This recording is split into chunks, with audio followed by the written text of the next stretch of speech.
सत्यमेव जयते, वंदे मातरम। आप जो सत्य का रास्ता जो आपने अपनाया है ना, उसमें चाहे कितनी भी तकलीफें आए, झुकना नहीं है, चलते रहना है। मैं रुका हूं सत्य के लिए यहाँ पर। आओ, जितना चलाना चलाओ तुम लोग। मैं यहीं खड़ा हूं, ना डरूंगा तुमसे, ना झुकूंगा तुमसे, तुम्हारा सामना करूंगा मैं ये मानती हूँ ना कि जिस दिन इंसान पैदा होता है ना, उसकी डेथ डिसाइड हो जाती है। अब ये जो जर्नी होती है बीच की, वो बहुत इंपॉर्टेंट होती है उसके लिए कि किस तरह से उस जर्नी को ले जाना है। ड्रग्स पीना या ई सिगरेट पीना या गुटखा खाना, it's very uncool, it's very bad. बोलना तो बहुत कुछ चाहता हूँ, लेकिन सिर्फ और सिर्फ माननीय न्यायालय के कारण कह नहीं सकता इस बारे में। सत्य क्या होता है कि सत्य परेशान हो सकता है, लेकिन पराजित कभी भी नहीं हो सकता। बिल्कुल, इसके लिए मैं मानता हूँ, और इसके लिए हमेशा सत्य में जयते कहता हूँ।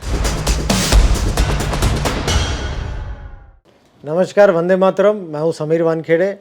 मैं आ रहा हूँ चेतना सिंह जी के साथ में आपसे इंटरैक्ट करने के लिए, बहुत सारी बातें शेयर करने के लिए, और विशेषता नशा मुक्त कैसे भारत को बनाया जाए उस बारे में बात करने के लिए। तो मेरी बहुत बहुत शुभकामनाएं चेतना जी आपको। आगे बढ़िए, और मेरे लायक कोई भी आपको नशा के खिलाफ लड़ने में कोई भी सहायता चाहिए, मैं आपके साथ में हूँ। वंदे मातरम, जय हिंद। आज हम एक ऐसे शख्स का इंटरव्यू कर रहे हैं जो आज के डेट में यूथ के लिए इंस्पिरेशन बन चुके हैं, और जिनके नहीं बने हैं प्लीज आप बना लीजिए, मैं तो इतना कहूंगी। Mister Sameer Wankhede, hello sir, happy Diwali. Vande Mataram, happy Diwali. Vande Mataram, ये आपने बहुत सही बात कही, और मैं तो एक और ऐड कर रही हूँ कि सत्यमेव जयते, सत्यमेव जयते। क्योंकि आप जो सत्य का रास्ता जो आपने अपनाया है ना, उसमें चाहे कितनी भी तकलीफें आए, झुकना नहीं है, चलते रहना है। ये आपने बहुत सही रास्ता अपनाया है। सो पहले बताइए कैसे हैं आप, हाउ इज एवरीथिंग? महाकाल के आशीर्वाद से सब ठीक चल रहा है। सेलिब्रेशन हो रही दिवाली की घर में, एंड बच्चों के साथ में आया हूँ सेलिब्रेट करने के लिए। सो यस, फेस्टिव सीजन है, all in high spirits. Officers की दिवाली कैसे होती है ये बताइए, छुट्टियां तो बहुत कम मिलती है। नहीं, ऑफिसर्स की दिवाली ऐसे होती है कि लंबा वीकेंड आ चुका है अभी। जितने भी ऑफिसर्स बाहर कार्यरत है, जैसा मैं चेन्नई में कार्यरत हूँ अभी, तो सैटरडे संडे मिल जाता है। उसके बाद में दिवाली आ रही है 20 तारीख को, तो एक लंबा वीकेंड परिवार के साथ में स्पेंड करने के लिए मिल जाता है। और पटाखे वटाखे आप भी फोड़ते हैं? पटाखे मैं I am not that much keen into that पटाखे, क्योंकि वो एनवायरमेंटली हजार्ड होता है, and I would not like to encourage my children doing that. But yes, घर में देख रहे हैं आपके काफी लाइटिंग्स हैं। आपके सामने फराड, दिवाली का फराड भी रखा हुआ है। So I am enjoying that kind of festivities. Lakshmi पूजन भी होने वाली है घर में, तो वही सब तैयारी चल रही है अभी। तो दिवाली फेस्टिवल में फिटनेस का भी ध्यान रखा जाता है या कोई चीट डे वगैरह होता है? नहीं, मेरे लिए कोई चीट डे नहीं होता है। मेरे लिए 1200 कैलोरीज के ऊपर कुछ नहीं होती है। भले लोगों को समझ नहीं आता हो या फिर मेरे से मानने नहीं होंगे, लेकिन for me it's always 1 meal a day in the afternoon, and after that 1.5 hour either in the gym or on the roads running out. Oh wow, that's really great. Yes. So आजकल खबरें काफी चर्चा में, मतलब आप तो हमेशा ही चर्चा में रहते हैं अपने काम को लेकर। कंट्रोवर्सी चाइल्ड नहीं, आप अच्छे कामों को लेकर चर्चा में रहते हैं, और ठीक है, कंट्रोवर्सीज तो लगी रहती हैं उसमें, जहाँ पे हाँ है वहाँ पे ना भी है, दोनों साइड्स होते हैं, उसको कोई डिनाई नहीं कर सकता। बट ये नेटफ्लिक्स वाला जो बैड सा बॉलीवुड हो या फिर BA गैप करके जो व्हाटएवर द मीनिंग, उसको लेकर काफ़ी चर्चा चल रही है। आपने पहला केस फाइल किया, उसके बाद वो डिसमिस हुआ जो भी हुआ, फिर दूसरा किया जो एक्सेप्ट हुआ और नोटिस भी गई। कि हम पहले वाले से स्टार्ट करें, क्या एग्जैक्टली कहाँ से आपको पता चला कि ये आपके जैसे किसी को लेकर इसमें फिल्माया गया है? देखिए Chetna ji, I would like to clarify here on your show. Basically पहली बात है कि जो सूट हुआ है वो कभी डिसमिस हुआ नहीं था। There were some PR agencies who were misreporting. Basically there were some pages on the social media which were completely misreporting to satisfy some people. Basically it was never dismissed. The only, if you go through the order also of the honorable high court, so माननीय दिल्ली न्यायालय ने यही कहा था कि आप आपकी jurisdiction explain कीजिए, आप amend करके और हमें बताइए कि वो दिल्ली कैसा बनता है jurisdiction आपका जी। So on the second hearing we filed for the amendment after the permission of the honorable court, और उस दिन honorable court ने हमारा amendment भी accept कर लिया, हमारा मेन सूट भी accept कर लिया, और उसके बाद में समन्स भी इशू कर दिया। जिन्होंने ये कृत्य किया था तो उनको समन्स भी इशू किया 30 तारीख के लिए, 30 अक्टूबर के लिए। तो ना ही कभी डिसमिस था, ना ही कहीं रिजेक्टेड था, सिर्फ एक हमको अमेंडेड एप्लीकेशन करने के लिए कहा था। तो ये जो सीरीज थी, मुझे मेरे पास ना समय है ना मुझे कोई इंटरेस्ट है बेसिकली सब चीज़ों देखने का, लेकिन किसी हद तक कुछ मेरे जानने वाले, कुछ हमारे साथ के कलीग्स, हमारे सर्विस के, उन्होंने ये पॉइंट आउट करके बताया कि these things are happening, and after that बहुत विचार विमर्श करने के बाद में आई टुक अ डिसीजन बेसिकली। उसमें 2-3 चीज़ों की अवमानना की गई है। एक तो सबसे पहले कि जो हमारा राष्ट्रीय चिन्ह है जी सत्यमेव जयते, उसके साथ में बदतमीजी की गई है, जो मुझे लगता है personally as a personal citizen, हाँ एज एन इंडिविजुअल। दूसरी बात है कि हमारे जो अधिकारी जहाँ जहाँ मैं कार्यरत था, तो हमारे अधिकारियों ने बेसिकली अपनी जान पे खेल के बहुत सारे gangsters, drug suppliers, drug peddlers, उनका सामना डट के हौसले से किया है, बहादुरी से किया है। कुछ मेरे अधिकारी, उनके ऊपर जानलेवा हमले हुए हैं, सीरियस हेड इंजरीज हुई हैं, सीरियस घात हुआ है, क्षति पहुंची है उनके शरीर पे। तो ये उनकी बेइज्जती है, हमारी टीम की बेइज्जती है कि हमें इतना छोटा या फिर मजाक का पात्र बनाया गया। और सबसे तीसरी एक और महत्वपूर्ण बात यह है कि ये मेरे घर के परिवार की बातें हैं, मेरे घर की आत्मसम्मान की, मेरे घर में जो महिलाएं उनके सम्मान की बात है।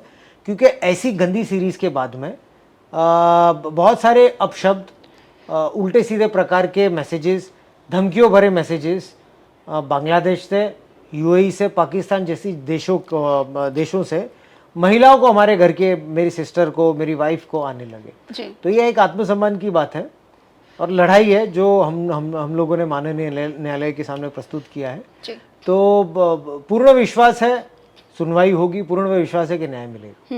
बड़ा ही फनी तरीके से दिखाया गया है उसमें भी, मतलब एक सटीक तरीके से नहीं दिखाया गया है, एक होता है ना कॉमिक रोल जैसा तो दिखाया कॉमिक आप कीजिए ना, आपके खुद के परिवार वालों के साथ कॉमिक कीजिए, कौन आपको रोकता है? आपके रिश्तेदारों के साथ कीजिए, आपके लोगों के साथ कीजिए, आपके प्रोफेशन के साथ कीजिए।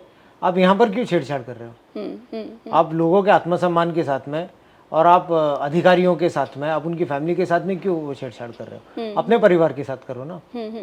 तो ये जो आपने नया एप्लीकेशन दिया है, इसमें क्या ऐसी चीजें हैं और आपकी क्या, हमने जो पढ़ा है 2 करोड़ की आपने बोली है डिफेमेशन, और वो जो आपने जो सबसे अच्छी चीज की है कि वो टाटा कैंसर हॉस्पिटल हाँ को जाएगा। बिल्कुल, मैंने चेतना जी ये सोच समझ के किया है। ये कोई पर्सनली या फिर कोई पर्सनल इंडिविजुअल कैपेसिटी में कोई प्रॉफिट या फायदे की बात नहीं है, लेकिन यहाँ पर आत्मसम्मान की, जैसा मैंने आपसे कहा। और दूसरी बात है कि जो यहाँ पर हमारा टाटा कैंसर मेमोरियल हॉस्पिटल है, जो सिर्फ और सिर्फ देश का बहुत बड़ा एक हॉस्पिटल है, जो जहाँ पर कैंसर के पेशेंट्स जो गुटखा, जो ई सिगरेट्स, जो सिगरेट्स, उनसे जो पीड़ित होते हैं, जो कुछ कुछ चीज़ें देख के चीज़ों से प्रभावित होते हैं, इंस्पायर्ड होते हैं, तो वो जो पीड़ित होते हैं, जिनको ये चीज़ों की क्षति होती है, अफेक्टेड होते हैं, तो ये उनके लिए है और उनके उपचार के लिए डोनेट करने की मंशा है मेरी। ओके मिस्टर वानखेड़े, आपको लगता है ये जो फाइट है वो पर्सनल लेवल पे निकल चुकी है थोड़ी? बिकॉज जो हुआ केस में आर्यन के साथ, जो आपने जो अरेस्ट किया था, जो सारी चीज़ें हमने देखी, लेकिन अब जो केस खत्म, एक तरह से बोला जा रहा है कि क्लीन चिट मिल गई है। देखिए अगेन, क्लीन चिट की भी जो परिभाषा है, ये लीगल लॉ में कोई क्लीन चिट की परिभाषा नहीं होती है। मैं उस केस में ज़्यादा डिटेल में जाऊंगा नहीं, क्योंकि मैंने एफिडेविट दिया है ऑनरेबल बॉम्बे हाई कोर्ट के सामने कि मैं कुछ स्टेट नहीं करूंगा। कहना तो बहुत कुछ चाहता हूं, लेकिन सिर्फ मैं कोर्ट का सम्मान करता हूं, इज्जत करता हूं और कोई अवमानना नहीं करना चाहता हूं, इसके लिए मैं उसकी स्टेटमेंट नहीं दूंगा। लेकिन अगर आप देखेंगे उस केस में एनडीपीएस का ट्रायल चल रहा है, तो बहुत सारी चीज़ें भी बाहर निकल के आ सकती। तो ये क्लीन चिट वगैरह सिर्फ मीडिया ने चीज़ें दी है, तो आगे भी वेट करके देख सकते क्या हो सकता है इन चीज़ों में। बट ये क्या पर्सनल फाइट एक तरह से लग रहा है? देखिए पर्सनल तो मैं क्या कहूँ, इसमें मैं कोई टिप्पणी नहीं देना चाहूँगा। सिर्फ ये कहना चाहूँगा मैं कि मैं सिर्फ एक गवर्नमेंट सर्वेंट हूँ, लोगों का नौकर हूँ, एक सैलरीड एम्प्लॉयड हूँ। तो और हमारे सिस्टम, हमारे देश में चेक्स एंड बैलेंसेज हैं, एक संविधान है, कायदे होते हैं। तो ये, और we are not a banana republic कि कोई कुछ भी कर सकता है, इंडिविजुअल कर सकता है, ऐसा होता नहीं है। तो पर्सनल या इस चीज़ों पे कोई टिप्पणी नहीं दूंगा। There is a procedure, there is the honourable judiciary, जो मैं लीगली इस चीज़ से न्याय मांगूंगा इस चीज़ का। क्या लगता है आपको, कोर्ट क्या कहेगा? मुझे निश्चित ये लगता है कि सत्य की फिर से विजय होगी, और जो सही है और जो सत्य है, न्यायालय उनका ही साथ देंगे। आज के डेट में आपके जैसा लीडर मिलना बहुत मुश्किल है, मैं कहूँगी, जो अपनी टीम के लिए, जो जिस तरह से आपने एक्सप्लेन किया कि हमारी टीम में लोगों ने बहुत इंजरीज की हैं, बहुत सारे मुश्किलों के बाद लोग रेड डालते हैं या फिर बहुत कुछ होता है, सो आई एम श्योर आपकी टीम बहुत प्राउड फील कर रही होगी। देखिए टीम तो मैं वो प्राउड नहीं फील करते होंगे, उससे ज़्यादा मैं प्राउड उनके लिए मैं उन पे फील करता हूँ कि मेरे साथ में ऐसे ऐसे अधिकारियों ने काम किया कि जिन्होंने सीरियस मेरे लिए हेड इंजरीज ली है, जिन्हें पेडलर्स लोग गाड़ी से कुचलने की कोशिश की, फिर भी अपनी ड्यूटी पे नेक्स्ट डे आते थे। हाँ। उसके बाद में कम्युनली सेंसिटिव एरिया में लीड, मैं तो उनके साथ रहता था एज अ कॉन्फिडेंस, लेकिन कम्युनली सेंसिटिव एरिया में जाके बड़े बड़े ऑपरेशंस किया उन्होंने, अपने परिवार का त्याग करके, अपने खुद की सुरक्षा को छोड़ के उन लोग ने काम किया है। तो ऐसा कौन इतना आज के समय में who will be so fortunate to be with such team basically. ये मेरा भाग्य था कि मैंने उनके साथ में काम किया। आप चेन्नई रहते हैं, फैमिलीज को काफ़ी धमकियां मिल रही हैं, जो आपकी वाइफ, बच्चे या बहन जो भी हैं, सिक्योरिटी की आपने कभी कुछ सोचा? देखिए ये जो कायर लोग होते हैं, कुछ फैन क्लब्स होते हैं, कुछ यूनिवर्स होते हैं कुछ लोगों के, तो ये बेसिकली कायरों की तरह महिलाओं को धमकी देते हैं। तो मैं आपके माध्यम से उनसे यही कहना चाहूँगा कि और ट्राई करें, और रियली ट्राई करें, कमज़ोरों की तरह मोबाइल फ़ोन पे बैठ के या फिर कॉल करके धमकियां ना दे, मेरे सामने आमने सामने आके मुझे धमकी दे और जो कृत्य करना मेरे सामने करें। तो मैं उनको ये चेतावनी भी देता हूँ और उनको ये आह्वान भी करता हूँ आपकी तरफ से। But no security from your side? देखिए मैं अगेन मैं ये टाइम टू टाइम पुलिस को इन्फॉर्म करता हूँ। क्या एक्शन लेना है, क्या करना है, वो लोकल पुलिस और वो डिसीजन ले। तो मेरा जो रिस्पॉन्सिबिलिटी होती है मैं उनको इन्फॉर्म कर देता हूँ। बाकी का ना मैं कोई किसी रिक्वेस्ट या कोई अपेक्षा कोई चीज़ की रखता हूँ। अच्छा, जो आपका जो केस जो पूरा था ना, आर्यन खान वाला, सारी चीज़ें हम अक्सर फिल्मों में देखते हैं कि ऐसा कोई केस कोई ऑफिसर हैंडल कर रहा है और वो बहुत ही शिद्दत से कर रहा है, सारी चीज़ें बाहर आ रही हैं, अचानक से ट्रांसफ़र हो जाता है सारी चीज़ें, और ट्रांसफ़र होते ही क्लीन चिट मिल जाती है। ये बड़ा ही फिल्मी ड्रामा हो गया था। क्या देखिए, क्या मैं जैसा मैंने कहा कि बोलना तो बहुत कुछ चाहता हूँ, लेकिन सिर्फ और सिर्फ माननीय न्यायालय के कारण कह नहीं सकता इस बारे में। लेकिन ये आपसे ज़रूर वादा है आपसे कि जब उस केस का निवारण होगा तो खुल के बात करूंगा मैं इस बारे में, और आपसे खुल के इस बारे में ये जो आपने प्रश्न पूछा उसका जवाब दूंगा। लेकिन हम कुछ कुछ बातों पे तो बात कर सकते हैं जो जेनरिक हैं।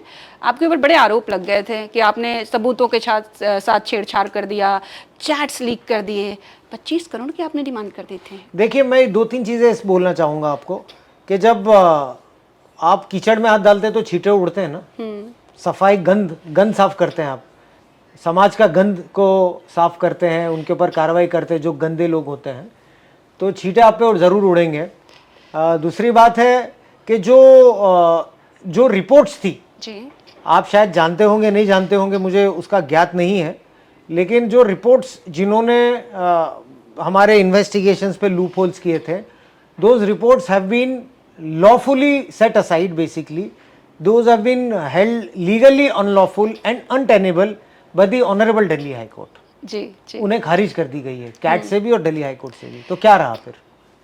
क्लियर, वही कह रहा हूँ मैं। दूसरी बात है कि बाकी के भी जो इस प्रकार के जो आरोप लगते हैं जी, कि आपने ये उगाई की, ये डिमांड किया, तो उसको भी मैंने चैलेंज किया है ऑनरेबल बॉम्बे हाई कोर्ट में, और वहां पर भी जल्दी उसका आउटकम आने वाला है और न्याय होने वाला है उस पर। तो उसी का ही इंतजार है। फिर आगे की देखेंगे आगे क्या प्लान ऑफ एक्शन किया जाए। मतलब उस टाइम पे ऐसा जो देखा गया कि आपको परेशान करने के लिए फैमिली, ठीक है, घूसखोरी का आरोप, छेड़छाड़ करने का, प्लस आपके कास्ट को भी सामने लाया गया। मृत माता पिता, वाइफ, सिस्टर, कपड़े, कास्ट, वर्क। देखिए स्टेजेस होते हैं बेसिकली किसको टॉर्चर करने के। ये जो ड्रग्स में लोग लिप्त होते हैं बहुत बड़े होते हैं बेसिकली, आइदर बहुत बड़े सो कॉल्ड बड़े लोग होते हैं, या फिर उनके पास में सामाजिक बहुत ताकत होती है, socially they are very strong, financially they are very strong. तो पहले तो ये आपका कैरेक्टर असैसिनेशन करने की कोशिश करते हैं, आपके ऊपर झूठे झूठे आरोप लगाते हैं। कंप्लेंट सरकारी अधिकारी है, कहाँ से जवाब दे पाएगा बेचारा? उसको जितने भी घेरना आरोपों में घेरो, जिंदगी अपनी उसकी निपट जाएगी जवाब देने में। एक तो वो करो, अगर उससे आदमी डरता नहीं है फिर उस पर आरोप, उसके फैमिली पे आरोप लगाओ ताकि मेंटली परेशान हो। लेकिन अगर उससे भी, अगर अभी जब मेरा घर है, मेरे घर में सब रानी लक्ष्मीबाई हैं, वो तो और मुझे कहते हैं कि और जोर से लड़ और हिम्मत से लड़, तू घर की चिंता मत कर, हम लोग हैं, तू हम लोग हमारा देख लेंगे, तू बिंदास लड़ लोगों से। तो मेरे घर में ऐसे लोग हैं, जी। तो वो भी मेंटली परेशान नहीं हो पाए उस दौरान। उसके बाद में आपकी कास्ट पे बात किया जाए, आपकी कास्ट को डाउन किया जाए, यू नो कि एक person coming from a schedule caste family के इतना बड़ा अधिकारी पहले बात कैसे हो सकता है, या इतना बड़ा एक्शन कैसे ले सकता है, यू नो इतना अच्छा काम कैसे कर सकता है। कुछ लोगों की मानसिकता होती है ऐसी। जी जी जी। तो कास्ट पे बात करने की कोशिश की है, हाँ। वो भी नहीं हो पाया। अगस्त 12 2022 में कास्ट स्क्रूटिनी कमेटी में हमारे फेवर में ऑर्डर दे दिया कि नहीं, सही में ये बौद्ध परिवार से, महार कास्ट से आता है। हाँ। उसके पिताजी एक कास्ट से आते हैं। तो जो गंदे प्रकार के लोगों ने आरोप लगाए थे उनकी कंप्लेंट को खारिज कर दी गई, वो भी नहीं हो सकता। तो और क्या किया जाए, और कंप्लेंट करके इसकी ट्रांसफर ही किया जाए। Right. ट्रांसफर करेंगे तो फिर एटलीस्ट ये परिवार से दूर रहेगा, विचलित रहेगा, परेशान रहेगा। वो भी नहीं हो पाया। मेरी वाइफ इतनी सक्षम है बच्चों को हैंडल करने के लिए कि वो कभी भी कोई कंप्लेंट का मौका नहीं देती, लड़े झेले, हाँ। डिस्पाइट थ्रेट्स, डिस्पाइट धमकियां, वो दिन भी काट लिए, उससे भी कोई फर्क नहीं पड़ा। तो अभी इसके हैंडल कैसा किया जाए, इसको डराए कैसे। तो फिजिकल अटैक भी कभी कभी करने की कोशिश करते हैं, कभी फोन पे धमकियां देने की कोशिश करते हैं कि आपकी जान ले लेंगे, आपका मर्डर कर देंगे, ये भी होता है। उससे भी नहीं डरता है बंदा, उससे भी मजाक उड़ाता है, उससे भी चैलेंज करता है। तो फाइनली क्या किया जाए। तो ये सब चीजें फेल हो जाती है। फिर बाद में कोई सीरीज निकालता है, यू नो के और करे, लेकिन उससे भी कोई भयभीत होने की कोशिश या यू नो फाइट बैक करता है, माननीय न्यायालय में चले जाता है, शांत डरता नहीं है, यू नो डिप्रेस नहीं होता। So these are the stages, you know you have to face this kind of stages. किस तरह से मैनेज किया आपने? कुछ मेंटल हेल्थ की बातें बहुत कोविड के बाद तो मतलब बहुत ज़्यादा चल रही थी, बट ये जो सारी चीज़ें आप बता रहे हैं, आई एम श्योर कि ये आप ना 1% मुझे बता रहे हैं और बहुत कुछ हुआ रहेगा आपके साथ। तो हाउ डिड यू मैनेज? नहीं, देखिए सिर्फ और सिर्फ एक बात की चिंता होती थी कि छोटे बच्चे हैं, kids are small and you know बच्चे छोटे होने के कारण जो थ्रेट परसेप्शन होता है कि कुछ भी हो सकता है, बच्चे स्कूल से आते जाते उस चीज़ की चिंता होती है। बस अभी भी उस चीज़ की चिंता है, लेकिन भाग्य में जो लिखा वो होगा, सब परमात्मा के हाथ में है। तो उससे भी लड़ेंगे, उससे भी झेलेंगे, कैसा how things come in we take that.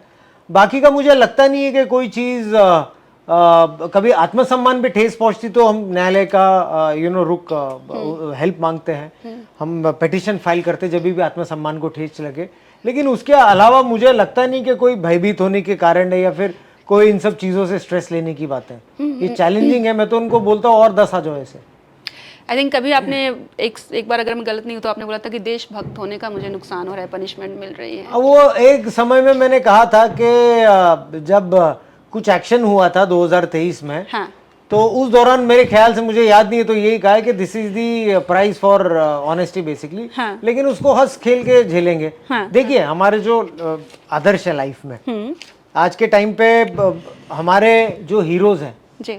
नाचने गाने वाले नहीं कह रहा हूँ मैं रियल हीरोज की बात कर रहा हूँ, जैसे कि छत्रपति शिवाजी महाराज और BR अम्बेडकर जी। बिल्कुल। अगर आपने उनकी लाइफ पढ़ी, और मैं एक हिस्ट्री और एक LLB लॉ स्टूडेंट हूँ, तो मैं बचपन से, मेरी माताजी भी यही मुझे हल्दी घाटी की कहानी, पावन खिंड की कहानी, तो यहाँ पर यू नो ये जो रेजिस्टेंस की कहानियाँ हैं, ये बचपन से दिमाग में भरी हुई है। हाँ। उसके बाद हिस्ट्री लेने के बाद में भी ये हिस्ट्री पढ़ के यू नो ये लाइफ में एक रियल आदर्श हो जाते हैं आपके। अगर आपने छत्रपति शिवाजी महाराज की कहानी पावन खिंड की पढ़ी, उनकी तो बहुत सारी लेजेंडरी कहानी है। 3000 लोगों ने 10,000 से लड़ा स्वराज्य के लिए, छत्रपति शिवाजी महाराज के लिए। तानाजी मालुसरे, बाजी प्रभु देशपांडे, तानाजी मालुसरे तो सिंहगढ़ के लिए लड़े थे, बाजी प्रभु देशपांडे, नहीं जाने दूंगा तो नहीं जाने दूंगा मैं आप लोगों को, छत्रपति को हार्म करने के लिए। तो जब वो तो बहुत बड़े लोग थे, वो तो भगवान है हमारे, आराध्य दैवत है हमारे। तो जब मैं उनका एक छोटा सा फॉलोअर हूं, जब वो कर सकते तो उनको देख के मैं भी यही करूंगा कि आओ 10,000 जितने भी आते, मैं रुकाऊं सत्य के लिए यहाँ पर, आओ जितना चलाना चलाओ तुम लोग, मैं यहीं खड़ा हूं, ना डरूंगा तुमसे, ना झुकूंगा तुमसे, तुम्हारा सामना करूंगा मैं। बिल्कुल, मैं भी यही मानती हूँ कि सत्य का रास्ता थोड़ा सा स्ट्रगल वाला जरूर होता है, बिल्कुल, लेकिन विजय जरूर होती है। बिल्कुल। और तभी हम लोग दिवाली सेलिब्रेट करते हैं, दशहरा सेलिब्रेट करते हैं। बिल्कुल, नहीं तो अंत करते ही होता है दिवाली का भी। दिवाली में, दशहरा में भी रावण का वध हुआ था। विनाश होता है, हाँ। वध होता है और जलाया जाता है। वैसे ही अधर्म का भी होता है हमेशा रियलिटी में। बिल्कुल। थोड़ा आपको तकलीफ होगी। सत्य क्या होता है कि सत्य परेशान हो सकता है, लेकिन पराजित कभी भी नहीं हो सकता। बिल्कुल। इसके लिए मैं मानता हूँ और इसके लिए हमेशा सत्य में जयते कहता हूँ। Nice nice. आपने इतने सारे केसेस सॉल्व किए हैं, इतने अलग अलग डिपार्टमेंट में आपने सर्व किया हुआ है, सिर्फ एनसीबी नहीं बाकी भी आपने बहुत कुछ किया हुआ है, लेकिन ये फोकस बॉलीवुड वाला ही लोग क्यों कहते हैं? देखिए अगेन ये बहुत एक रॉन्ग नोशन, एक नरेटिव काइंड ऑफ सेट किया गया है। हाँ। कि ये बस एक XYZ, और मैं तो नाम भी नहीं लेता वो चीज़ का, इतना इंपॉर्टेंस भी नहीं देता हूँ हाँ, मैं वो हाँ। इंडस्ट्री को बेसिकली। तो वो they are doing it for bread and butter, जैसे नॉर्मल हर एक इंडस्ट्री होती है वैसी एक इंडस्ट्री, नथिंग स्पेशल बेसिकली। तो ये जो टैग लगाया गया कि इसके पीछे, मैं मेरे करियर में लगभग कोई बड़ी बात नहीं है, हर एक अधिकारी करता होगा, किया होगा, करते होंगे। हाँ। लेकिन लगभग 3,500 केसेस किया मैंने मेरे लाइफ Exactly. में, मेरे करियर में। वो गोल्ड से लेके एंटी टेररिस्ट के ऑपरेशंस, टेररिज्म के ऑपरेशंस, फेक करेंसी के ऑपरेशंस, 17,000 किलो ड्रग्स पकड़ा है मेरे करियर में, मोर देन 1,000 केजीज गोल्ड पकड़ा है मेरे करियर में। तो ये कैसा बॉलीवुड के थे? नहीं। तो फिर आई मीन हार्डली अगर कोई होगा, क्योंकि मीडिया उसी चीज को ज्यादा उजागर करती है जिसकी फेस वैल्यू हो, जिसमें न्यूज बने, पब्लिक पढ़े, फ्रंट पेज पे गॉसिपिंग हो। हाँ। ये चीज को ज्यादा कवर करती है। तो ये क्या मेरी मिस्टेक है? और दूसरा पार्ट ये मैं वो लोगों को पूछना चाहता हूं कि अगर सो कॉल्ड कोई भी इंडस्ट्री के लोग हैं तो क्या छोड़ दो उनको? बिल्कुल नहीं। तो फिर कोई भी लॉ इवेडर हो, अगर वो मैं खुद हूं या मेरा परिवार हूं, परिवार रहे, समान सबके लिए लॉ है। हाँ। लॉ सबके लिए एक है, हमारा संविधान सबके लिए एक कहता है। तो फिर ऐसा क्यों कहा जाता है कि उसको ही टारगेट करता है? अरे बाकी की चीजों को भी क्या, मीडिया ने उछाला, it is not my fault, और मैं छोड़ नहीं सकता अगर कोई भी लॉ इवेट किया। हमारे लिए न्याय के लिए बेसिकली जो लॉ इंप्लीमेंटेशन करता है उसके लिए सिर्फ क्राइम होता है, ड्यूटी इवेजन, जो कोई भी ऑफेंस होती है वो होती है, फेस नहीं होता। और अगर ये मैं करने लगूं तो मैं यूनिफॉर्म पहनने के लायक नहीं हूं फिर। True true true. नहीं, आपने तो बहुत सारे, साउथ बॉम्बे का मैं पढ़ रही थी जो आपने पकड़ा था, देन ड्रग्स, देन विपाशा, मतलब सिर्फ Lot ड्रग्स many नहीं, cases, बहुत lot सारे many बहुत cases. सारे केसेस हैं जो आपने सॉल्व किए हैं। बट वो सिर्फ उनकी भी गलती नहीं है, ब्रेड एंड बटर होता है, लोगों का प्रोफेशन होता है, तो they try to write those things which are more famous. कहीं अगर 1 टन ड्रग्स पकड़ा गया, नांदेड़ में पकड़ा गया 1 टन ड्रग, मुझे याद है कि एक केस हुआ था 2021 में, एक मेरे करियर का बहुत छोटा केस एक हुआ था, जो लेकिन मीडिया ने जिसको बहुत बड़ा बना दिया। उसके जस्ट 1 महीने बाद में, नवंबर में, हम लोग ने 1100 किलो यानी 1.1 टन ड्रग्स पकड़ा था नांदेड़ में। वो किसने बेसिकली लिखा, छपा भी नहीं, लिखा भी नहीं उस बारे में। वही तो प्रॉब्लम है ना। यहाँ पर ग्राम पकड़े जाते हैं हाँ। और यहाँ पर टन्स पकड़े जाते हैं, वो किसी भी नहीं लिखा। और पब्लिक ये हमें क्रिटिसाइज करते रही, ये तो सिर्फ क्या ग्राम पकड़ता है। अरे आपको ये पता है कि 17 टन पकड़ के बैठा हूं मैं अपनी इंफॉर्मेशन पे, और ऐसा भी नहीं कि कोई मेरे जूनियर ने पकड़ा और मैंने उसका क्रेडिट लिया है। हमारी खुद की इंफॉर्मेशन पे 17 टन पकड़ के बैठा हूं मैं। तो पहले मेरी हिस्ट्री जानिए बिफोर क्रिटिसाइजिंग।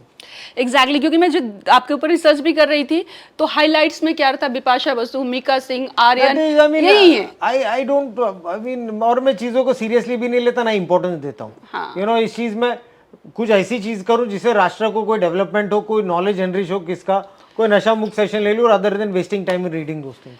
अच्छा, जो ये एक्टर्स हैं जो सुपरस्टार्स कहते हैं, ये गुटखा वगैरह प्रमोट करते हैं, इसको आप किस तरह से देखते हैं? देखिए दीज काइंड ऑफ, मैं तो इनको सिर्फ कहूंगा एंटरटेनर्स या whoever whatever they are। हाँ। इनके अलावा भी बाकी के जो लोग हैं, they should have some code of conduct and code of responsibilities. 20% हमारे राष्ट्र के युवक हैं, 140 करोड़ की संख्या है हमारे देश की, जनगणना है रिसेंटली, उसमें 20% युवक हैं जो बहुत क्रूशल है हमारे राष्ट्र को एक डेवलप्ड कंट्री से डेवलपिंग कंट्री से डेवलप कंट्री की तरफ लेके जाने के लिए। जी।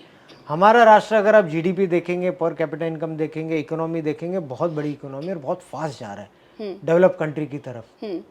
ऐसे परिस्थिति में अगर हमारे यंगस्टर्स गुटखा, स्मोकिंग, ई सिगरेट्स, ड्रग्स, इससे ज़्यादा एक्सपोज होंगे, प्रभावित होंगे, तो ये कितनी बड़ी घात की बात है ये। तो ये लोगों को भी समझ में आना चाहिए। दे should have sense of responsibility towards the nation. कि आप बच्चों को तो स्पेयर कीजिए, आपको जो करना है कीजिए, लेकिन kindly spare the youngsters of the nation. आजकल स्कूल कॉलेजेस से ऐसी खबरें आती हैं ड्रग्स पकड़ना। This is very sad, I feel very bad and sad as an Indian also, कि आपके पास कोई कमी नहीं है, and still after that promoting e-cigarettes, promoting gutkha kind of thing, they should have code of conduct basically। और शायद ये भी बात लोगों को जानते होंगे, महाराष्ट्र में तो गुटखा मैन्युफैक्चरिंग एंड कंजम्पशन भी बैंड है। प्रोहिबिटेड है, हमारे माननीय सरकार ने किया इस चीज को, जी। लेकिन फिर भी I mean that is really surprising and shocking. Mister Wankhede, ये सुशांत सिंह का केस जब आया था ना, तो उस टाइम पे ऐसा लग रहा था कि पूरा ड्रग्स से मुक्ति मिल जाएगी। जिस हिसाब से रेड्स पड़ रहे थे, लोगों को बुला के इंक्वायरीज की जा रही थी, बट वो केस का जो भी रिजल्ट निकला सेटिस्फैक्ट्री नहीं था। देखिए, मैं अगेन मैटर्स ट्रायल चल रहा है केस का, तो उस पर कोई भी टिप्पणी नहीं कर सकता। जब मैटर कोर्ट में ट्रायल चलता है and you are associated of that case, so code of conduct भी नहीं कहता है और ये राइट भी नहीं है कि मैं कुछ कहूँ, क्योंकि मेरे कोई बयान से कोई कोर्ट के आउटकम में, कोई इन्वेस्टिगेशन में, कोई ट्रायल में कोई भी it can be interference in that part, तो मैं वो कोई कहना नहीं पाऊंगा। लेकिन आपको एक अमूमन तौर पे generally I can categorise things. क्या होता है, देखिए, एक तो लॉ इन्फोर्समेंट एग्जीक्यूटिव होता है जो अरेस्ट, सर्च, सीजर, उसके बाद में पंचनामा स्टेटमेंट, इन्वेस्टिगेशन, चार्जशीट ये करता है। उसके बाद में मामला न्यायालय में चले जाता है। न्यायालय के अलग पावर्स होते हैं, वो लोग ट्रायल करते हैं, न्याय देते हैं। तो उसमें वंस एन ऑफिसर और a team after taking legal course of action brings that to the court and court gives bail, deny bail. तो हर ये पब्लिक को समझना चाहिए कि हर एक action is not taken by the executive. हमारी माननीय न्यायालय भी होती है जो बड़ा और डिसीजंस लेती है, तो ये भी एक जानने की बात है आम पब्लिक को। दूसरी बात ये भी कहना चाहूँगा मैं कि देखिए, जब एक अधिकारी या एक टीम काम करती है तो बहुत सारे आरोप प्रत्यारोप डेलिबरेटली लगते हैं जी, क्योंकि there are some malafide people, there are some malafide intent कि आप आरोप लगाओ इस अधिकारी पे या फिर इस टीम पे, सो दैट वो उस शक के घेरे में ही हो जाए और उसकी ट्रांसफर हो जाए, सस्पेंड हो जाए, डिसमिस हो जाए। राइट। सो ये मैलिफाइड चीजें होती है जो ऊपर के लोगों को समझ में भी आती है, न्यायालय को भी समझ में आती है, सिस्टम को भी समझ में आता है। But unfortunately lot many officers have been इस चीज के शिकार बन चुके हैं कि आधा समय अपने आप को बेगुनाही प्रूफ करते करते निकल जाता है। उनको ही फंसा दो ताकि वो, हाँ, और फंसाना बहुत इजी होता है। आपको सिर्फ कंप्लेंट करना है, चिट्ठी लिखनी है, आपको 10-15 जगह पे चिट्ठियां लिखनी है, कंप्लेंट्स करनी है। जब एक बार चिट्ठी पेपर वर्क जनरेट होता है तो दायित्व बनता है एजेंसीज का भी इन्वेस्टिगेट करने का, तो उसमें बेचारे अधिकारी का बलिदान हो जाता है। ट्रांसफर, इंक्वायरीज, वो अलग कोर्ट कचहरी के चक्कर में लग जाता है rather than fighting this criminals. और कभी कभी इन क्रिमिनल्स की जीत हो जाती है इस चीज में, लेकिन वो जीत टेम्पररी होती है, क्योंकि शायद उनको ये भी नहीं पता होती है कि अधिकारी की 15-20 साल की सर्विस बाकी है, ये फिर से आएगा। फिर से आएगा। रिटायर होकर भी आ सकता है, भरोसा नहीं है। अच्छा, मैं ये मानती हूँ ना कि जिस दिन इंसान पैदा होता है ना, उसकी डेथ डिसाइड हो जाती है। अब ये जो जर्नी होती है बीच की, वो बहुत इंपॉर्टेंट होती है उसके लिए कि किस तरह से उस जर्नी को ले जाना है। और आपकी जर्नी बहुत इंस्पायरिंग है। मैंने आपको ऑफ रिकॉर्ड भी बताया और ऑन रिकॉर्ड भी बताती हूँ कि मैंने अपनी बेटी को बिठा के आपका पूरा पढ़ाया और बताया, देखो BA LLB and UPSC first attempt में। It's really great. So please tell us about your journey. हाँ, मैं सच में परमात्मा का बहुत धन्यवाद, मेरी माता का आशीर्वाद और माता का धन्यवाद देना चाहता हूँ कि मेरी मदर ने स्टार्ट से ही, राइट फ्रॉम स्कूल, उसका ऐसा था कि तू सिर्फ यूनिफॉर्म पहनेगा, खाकी पहनेगा या आर्मी में जाएगा। वाओ। उसका दिमाग में सिर्फ मेरी मम्मी की यही था। उसने एक डायरी में भी उसका, मेरी मदर का स्वर्गवास हुआ 2015 में। अच्छा। तो 2006 में जब मैं एक एजेंसी ज्वाइन किया था, एक central police agency at join, so वो टाइम पे उसने लिखा था कि आज के दिन मैंने मेरे बेटे को राष्ट्र के नाम समर्पित किया है। तो शी वॉज वेरी नेशनल, राष्ट्रभक्त की जोरदार मेरी मदर थी।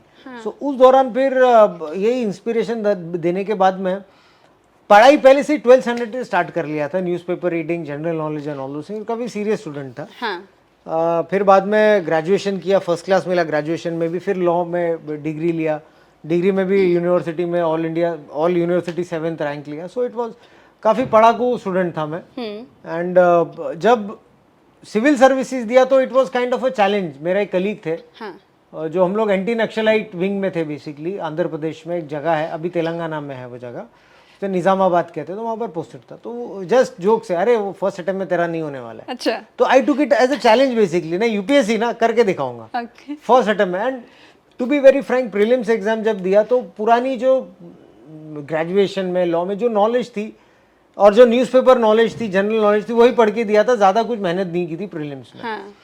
मेंस में जब पता चला तो ऑलरेडी 10 दिन निकल चुके थे मेरे। 10 डेज का वो गैप होता है, 60 डेज का टाइम होता है। ये प्रीलिम्स के रिजल्ट में, प्रीलिम्स में और मेंस में हाँ। 10 दिन ऐसे ही निकल गए, क्योंकि वो नक्सलाइट एरिया में इंटरनेट काफ़ी वीक था। 2005-6 की बात कर रहा हूँ मैं। जी। तो 10 दिन के बाद पता चला कि मेरा नंबर है मेंस एग्जाम्स के लिए, तो लगभग 50 दिन थे मेरे पास में। सो फिर बाद में परमिशन लेने के बाद में 50 days I studied very hard, 18 hour 17-18 hour 4-5 घंटा नींद ऐसा करके, क्योंकि पोर्शन बहुत ज़्यादा था। सो इंटेलिजेंस स्टडी करके you know in 50 days I finish my mains also. Interview जब गया तो इंटरव्यू में भी काफ़ी लगभग 200 तक कुछ मार्क्स आए थे इंटरव्यू में भी। सो वो भी काफ़ी हाई इंटरव्यू के स्कोर्स थे। तो जैसे इंटरव्यू दे के निकला तो मुझे लगा कि I have cleared it, and वो सही में फीलिंग सही थी कि फर्स्ट अटेम्प्ट में आई क्लियर दैट। एंड ये भी सोचा था कि दूंगा तो एक ही अटेम्प्ट दूंगा, उसके बाद कोई अटेम्प्ट नहीं दूंगा। इतना जिद। हाँ, कि I will not take second attempt, only one. अगर उसमें क्लियर हो गया तो हो गया, नहीं तो फिर जो है वो करूंगा, और वो भी थोड़े दिन करूंगा और मेरी मदर का बिजनेस ज्वाइन करूंगा या फिर लॉयर बनूंगा मैं। बस ये सोचा था मैंने। सबसे ज्यादा खुशी किसको हुई जब आपने क्लियर किया तो? मेरी मदर, ऑफ कोर्स मेरी मदर को ही सबसे पहला कॉल गया, and she was my mother and my father also, my sister's all were very happy when I cleared it. आपके फादर भी पुलिस ऑफिसर? या my father was also uniformed officer, तो वही पीटी परेड बचपन से ही देखते आया था। तो वही कि डैडी जैसी ऐसे खाकी पहनना है, यूनिफॉर्म पहनना है, वही मन में था पहले से ही। एनसीसी ज्वाइन किया था, कॉलेजेस में भी एनसीसी लिया था, तो वो पहले से बचपन से ही उस प्रकार से ग्रूमिंग हुई थी बेसिकली। हाँ, तो ये शादी आपकी एंटरटेनमेंट में कैसे हो गई? देखिए, बहुत वेरी इंपॉर्टेंट क्वेश्चन, ये तो सबसे इंपॉर्टेंट क्वेश्चन है आपका। प्लीज। तो शी बेसिकली आई मेट क्रांति व्हेन इन 1997, लगभग 28 साल हो गए अभी। तो she was my classmate in my college. अच्छा। बचपन में, बट वो जो कहते हैं ना बचपन का you know love at first sight, ऐसा कुछ नहीं हुआ था हमारा। We used to hate each other a lot and I used to despise a lot, you know. मैं बहुत चिढ़ता था उस पर, क्योंकि she was a very funny lady that time also. हाँ। बहुत मस्ती शोर शराबा करती थी क्लास में, notorious kind of a student. Last bench पे बैठ के शोर शराबा करना, but she was good in studies also. पढ़ाई पता नहीं भगवान जाने पढ़ाई कैसी कर लेती थी, इतनी अच्छी वो। हाँ। But you know she used to pull my leg, sign मेरा जहाँ पर साइन होता था वहाँ पर ऑलरेडी कुछ सिग्नेचर करके रखे, you know she used to irritate me a lot. तो उसके बाद में then we knew each other a lot. Then 2010 में when I was posted at the airport, then we met again after that. Okay.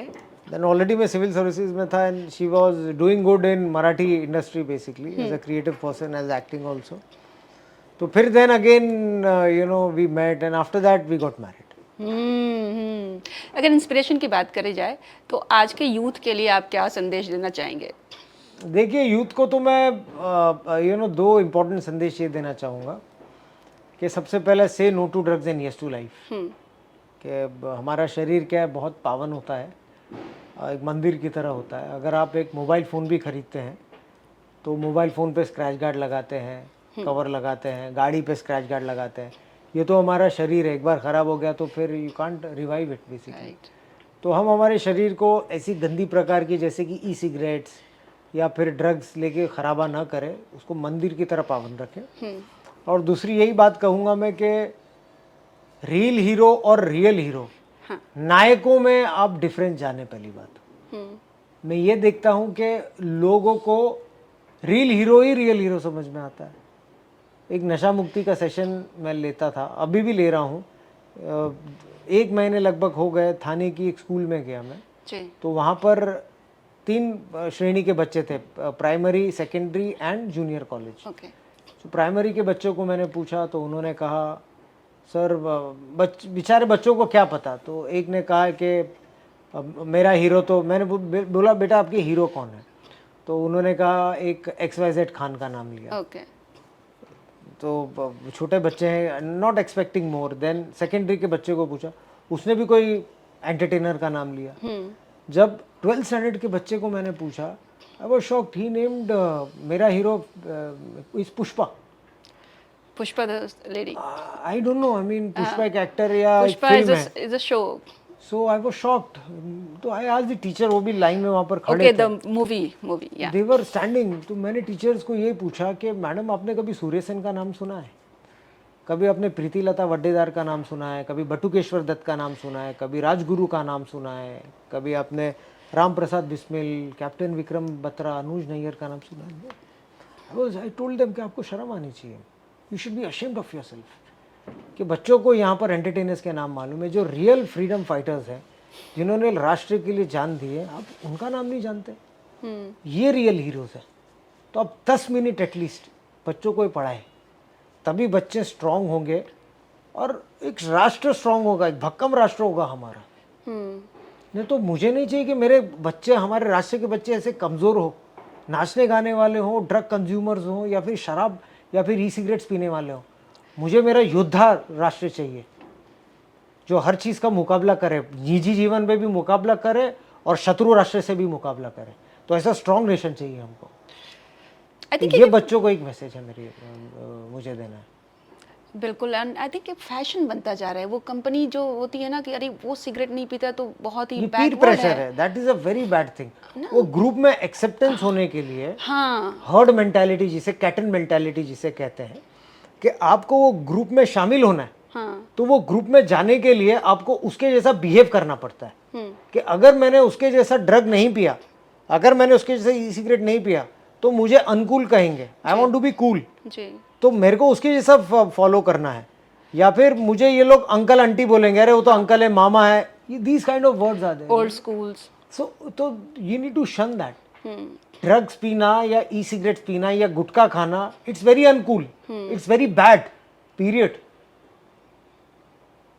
राष्ट्र की सेवा करो, मर्दानी तरीके से राष्ट्र की सेवा करो। 5 से 10 साल राष्ट्र के लिए दो। Not necessary everybody wears uniform. आप अच्छे इंजीनियर हो सकते हो, डॉक्टर हो सकते हो, सर्व इन रूरल एरिया, जवार, वाड़ा, चंद्रपुर, गढ़चिरौली, यहाँ पर जाके लोगों की सेवा करो 5-10 साल। Give your sweat and blood to the nation first, then आप क्रिटिसाइज करो लोगों को, तब आप सरकार को क्रिटिसाइज करो। जब आप लोगों को करो अरे ये तो पैसे खाता है, ये भ्रष्ट है, आपको इंटरनेट में एसी रूम में आपके पिताजी माताजी ने जो फोन दिया है, आराम से आप उन पे क्रिटिसाइज लोगों को करते हो। First serve the nation, give your blood and then you talk. Lastly, who is your inspiration? मेरे इंस्पिरेशन 2-3 हैं, मैंने आपको पहले भी कहा है। सबसे बड़ा फैन हूं मैं, सबसे बड़ा इंस्पिरेशन है छत्रपति शिवाजी महाराज, हमारे देव, आराध्य देवता हमारे। दूसरे हमारे BR अम्बेडकर जी, जो हमारे सांसों में, हमारे ब्लड में है। वो जी, संघर्ष के लिए संघर्ष करते आए हैं, तो उनको ही देख के संघर्ष करता रहता हूँ मैं। कभी भी डिप्रेस हो जाता हूँ तो उनके बारे में सोचता हूँ, 2 मिनट में सब भाई संघर्ष निकल जाता है। हाँ, उसके बाद में है तानाजी मालुसरे, जो सिंहगढ़ के सिंह जिसे कहते हैं। हाँ, एक है बाजी प्रभु देशपांडे, जिनके बारे में मैंने आपसे कहा है। हाँ, तो ये मेरे हीरोज हैं रियल लाइफ के, यू नो, और इनको मैं हर मोमेंट फॉलो करता हूँ। जब भी कोई यू नो आपत्ति या फिर कोई स्ट्रेस या कुछ आता है, अगर इनके नाम का स्मरण या फिर सोच भी लेता हूँ ना, तो 2 मिनट में फिर से उठ जाता हूँ। अरे वाह, 2 मिनट में वेरी नाइस। कि आ जाओ अभी। तो ये है, तो ये आदर्श होना चाहिए लाइफ में आपके। वेल मिस्टर वानखेड़े, बहुत अच्छा लगा मुझे आपसे बात करके। और मैं आई थिंक हमारा पाथ मिलता है सत्य वाला, चाहे हो जाए कुछ भी हो जाए, डरने का नहीं और लड़ते रहने का। हाँ, so thank you so much and all the very best. आपका 30 तारीख को जो भी हियरिंग हो, वी होप कि वो आपके पक्ष में हो और हमेशा की तरह वंदे मातरम और सत्यमेव जयते। सत्यमेव जयते, वंदे मातरम। Thank you, thank you very much. Thank you.